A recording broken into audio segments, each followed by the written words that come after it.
Qu'est-ce qui vous a poussé à envisager une reconversion professionnelle après votre carrière sportive de haut niveau?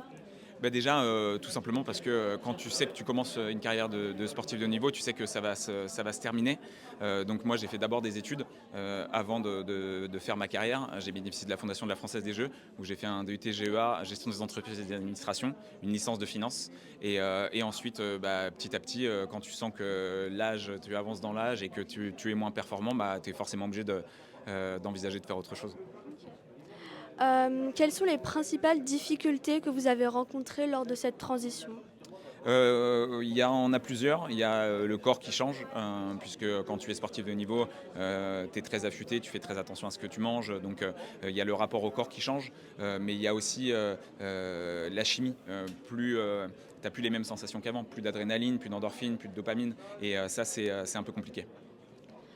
Quels sont les atouts que vous avez acquis grâce au sport de haut niveau et que vous considérez comme, transférables à votre nouvelle carrière? Il y en a plein. En fait, on dit que le sport de haut niveau, ou le sport déjà d'une manière générale, c'est la meilleure école de la vie. Ça t'apprend plein de choses. La remise en question, ça veut dire que tu peux échouer, mais tu peux apprendre de tes erreurs. Ça, c'est une des principales qualités. Le travail en équipe, la cohésion.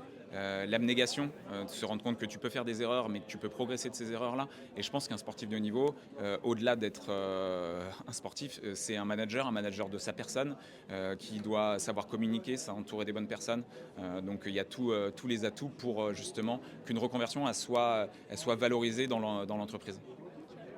Avez-vous bénéficié d'un accompagnement spécifique pour votre reconversion, mentoring, formation, réseau professionnel? Si Euh, oui, lequel? il y a plusieurs options qui s'offrent pour les sportifs de haut niveau avec l'APEC notamment, qui est l'Agence pour l'emploi des cadres. Et quand tu as plus qu'un bac plus 2, peux en bénéficier. De l'AFDAS aussi. Moi, j'ai pas bénéficié de formation puisque j'en avais pas besoin. Se former pourquoi? Pour quelque chose que tu aimes faire. Moi, pour l'instant, c'était pas quelque chose qui m'orientait.